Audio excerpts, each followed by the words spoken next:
दोस्तों एक बार फिर से आपका स्वागत है हमारी वीडियो में। अक्सर कहते हैं कि हिंदुस्तानी बहुत शर्मीले होते हैं। अगर ऐसा वाकई है तो देश की जनसंख्या 1947 में 39 करोड़ थी और अब 2020 में 137 करोड़ कैसे हो गई? वही सबसे पहली बात तो ये है कि हमें ये एक्सेप्ट करना होगा कि बच्चे भगवान के जादू से नहीं, हमारे खुद के निर्णय की वजह से होते हैं। तो सवाल ये है, आखिर बढ़ती हुई जनसंख्या एक समस्या क्यों है? पहले लोगों का ये मानना था कि ज्यादा लोग होंगे तो देश ज्यादा प्रगति करेगा। आप सोचिए, करोड़ों लोग नहीं करोड़ों दिमाग हैं, पर जब देश में 60% नौजवान अजीबोगरीब टिकटॉक बना रहे हैं और बाकी 40% अनजान लोगों से फेसबुक पर पॉलिटिकल डिबेट कर रहा है, तो वही ऐसे में जनसंख्या नियंत्रण करने में ही भलाई है। खैर, मजाक की बात अलग है। देखिए दोस्तों, बढ़ती हुई जनसंख्या एक बहुत ही बड़ी समस्या है। ये वीडियो काफी इंपॉर्टेंट है, इसे एंड तक देखिएगा। देखिए, हमारे नेचुरल रिसोर्सेज काफी लिमिटेड हैं, है ना? पीने के लिए भी हमारे पास लिमिटेड पानी है। हमारी पृथ्वी के 70% हिस्से में पानी है, लेकिन बावजूद इसके पीने का पानी हमारे यहाँ बहुत कम है। वही ऐसा इसलिए है क्योंकि हमारे पास उस 70% का सिर्फ 2.5% पानी पीने लायक है। अगर आबादी इसी गति से बढ़ती रही तो हो सकता है बहुत जल्द हमारे पास पीने के लिए पानी ना बचे। बढ़ती आबादी यानी बढ़ता हुआ प्रदूषण। आप जानते ही हैं कि दिल्ली और कानपुर जैसे शहरों में हवा कितनी ज्यादा प्रदूषित हो चुकी है। अगर हमने बढ़ती हुई आबादी की गति कम नहीं की तो हो सकता है हमारे पास सांस लेने के लिए साफ हवा तक न बचे। हमारे पास फॉसिल फ्यूल्स भी गिनती गई हैं, यानी पेट्रोल, डीजल और कोयला बहुत लिमिटेड है। और जिस गति से हम इन फॉसिल फ्यूल्स को ओवर यूज कर रहे हैं, तो ऐसे में भाई रिसर्चर्स का मानना है कि इस पृथ्वी से 2080 तक पेट्रोल खत्म हो जाएगा। हमारे पास जमीन भी लिमिटेड है। 2020 में हमारे पास उतनी ही जमीन है जितनी 1947 में थी। बस इस पे हक अब 39 करोड़ का नहीं बल्कि 137 करोड़ का हो चुका है। इसका मतलब ये है कि हमने आजादी के बाद लगभग 100 करोड़ लोगों के रहने का इंतजाम इतनी ही जमीन पर करना पड़ा।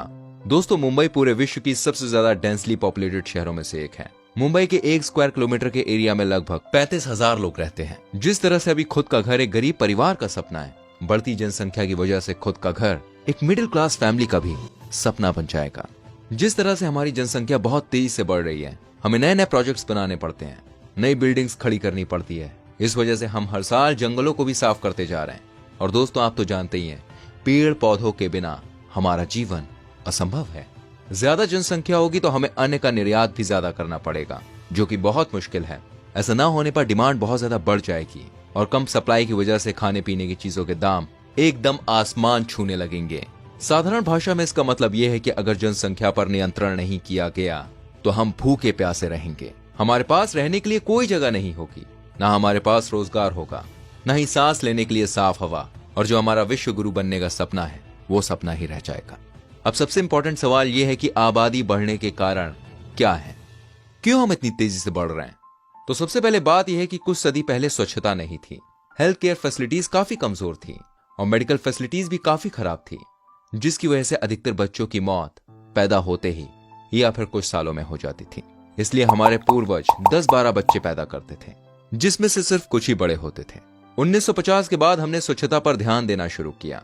साइंस के बढ़ने से बीमारियों का इलाज होने लगा, हर बीमारी की दवाई आने लगी, जिसकी वजह से डेथ रेट यानी कि मृत्यु दर में भारी गिरावट आ गई।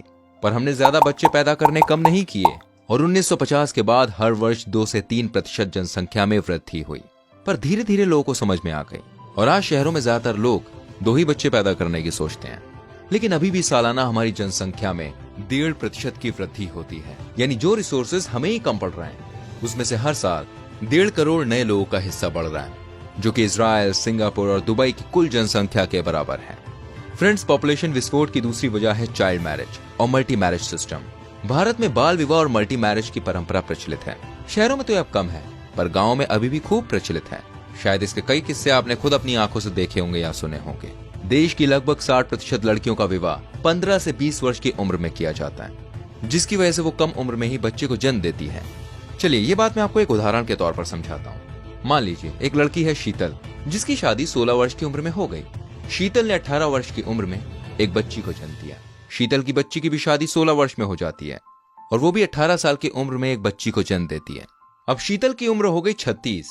शीतल की पोती की भी 16 वर्ष की उम्र में शादी हो जाती है और वो भी 18 वर्ष की उम्र में एक बच्ची को जन्म देती है। अब शीतल की उम्र हो गई 54, यानी 54 वर्षीय शीतल की अब चौथी पीढ़ी ने जन्म ले लिया है। ध्यान से सुनिएगा मैं क्या समझाना चाह रहा हूँ। वहीं अगर शीतल और उसकी बच्ची की शादी 26 वर्ष में होती, 18 साल की जगह या 16 साल की जगह, तो बच्ची कब होती? जी हाँ, 28 या 29 साल में, तो शीतल की तीसरी पीढ़ी का जन्म होता जब शीतल 54 साल की होती, राइट। यानी सिर्फ शीतल की कम उम्र की शादी की वजह से पॉपुलेशन ग्रोथ रेट में 15 से 25% का इंक्रीमेंट देखा जा सकता है। आई होप आप मेरी बात समझ रहे होंगे। साथ में आपको बताना चाहूंगा, अशिक्षा भी पॉपुलेशन विस्फोट की एक वजह है। भारत में लगभग 36% पुरुष और 61% महिलाएं अनपढ़ हैं।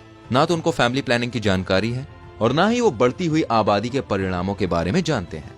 गरीबी के कारण हमारे देश के परिवारों की जनसंख्या में इंक्रीमेंट होता है। स्लम एरिया में रहने वाले लोग अपने बच्चे को पैसा कमाने के लिए टूल या औजार के रूप में इस्तेमाल करते हैं। आप देखते होंगे रोड में निकलने के बाद कैसे छोटे छोटे बच्चे आते हैं। तो ऐसे में क्या होता है, वो जो लोग होते हैं वो हमेशा अपने परिवारों की संख्या बढ़ाने की कोशिश करते हैं। और दोस्तों, भारत में रिफ्यूजीज के लगातार आने के कारण जनसंख्या बहुत अधिक बढ़ गई। भारत के विभाजन के समय पाकिस्तान से 1 करोड़ से अधिक रिफ्यूजीज भारत में आ गए।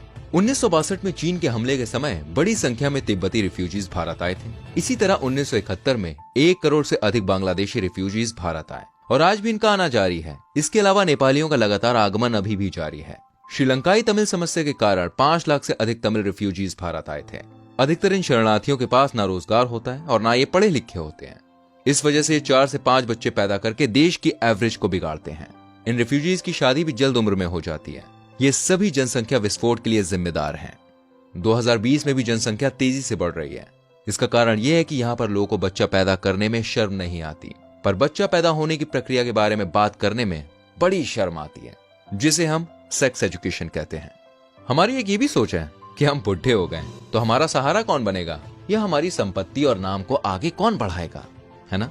इसे चाहे मजबूरी कह लीजिए या फेक डिमांड, पर इसकी वजह से जनसंख्या विस्फोट हो रही है। अब देखिए, ऐसे में वो सवाल वाकई मैटर करता है कि बढ़ती हुई जनसंख्या को रोकने की क्या उपाय हैं। दोस्तों, जनसंख्या नियंत्रण के लिए एक सख्त कानून की बहुत ज्यादा जरूरत है। 2 बच्चे के लिए सिर्फ जागरूकता अभियान नहीं, एक नियम की जरूरत है जो सारे नागरिक को जागृत कर दे।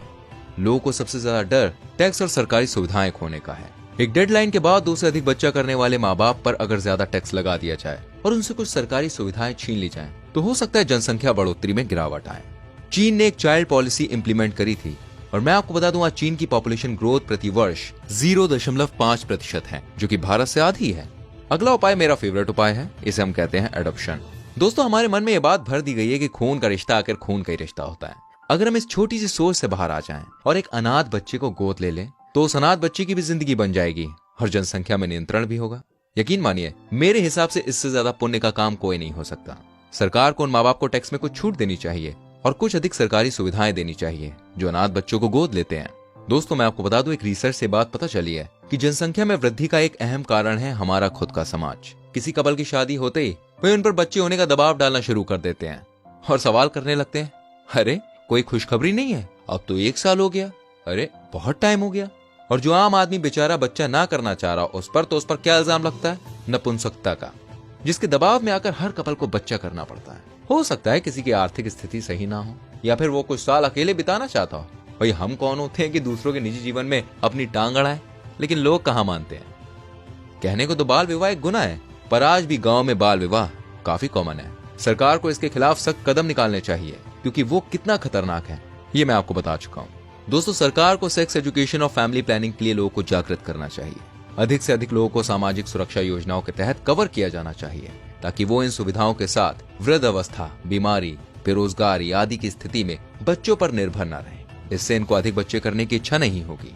कम जनसंख्या वाले देश में रेवोल्यूशन या बदलाव लाना आसान है। आप देख सकते हैं इजराइल, दुबई, सिंगापुर जैसे देशों को। इन्होंने काफी कम समय पर बहुत तरक्की की, क्योंकि कोई भी बड़ा कानून या बड़ा बदलाव कम संख्या पर इम्पोज करना आसान है। हमारे देश में कुछ भी बदलाव लाने के लिए 36 तरह के लोगों की अपनी अपनी डिमांड भाई चालू हो जाती है। बड़ी जनसंख्या के ये हिडन प्रॉब्लम्स हैं जो लोग डिस्कस नहीं करते। तो दोस्तों, ये थे कुछ तथ्य पॉपुलेशन विस्फोट के बारे में। कमेंट करके जरूर बताइएगा आपको हमारी ये वीडियो कैसी लगी और क्या कहीं हमने कुछ मिस तो नहीं कर दिया। साथ में ये भी बताइएगा अगली वीडियो हम किस टॉपिक पर बनाएं। इस वीडियो को और लोगों के संग शेयर कीजिएगा ताकि वो जागरूक हो, और ऐसी और वीडियोस को देखने के लिए हमारे पेज को प्लीज लाइक कीजिएगा। मिलता हूं आपसे अगली वीडियो में। Till then, bye bye, take care.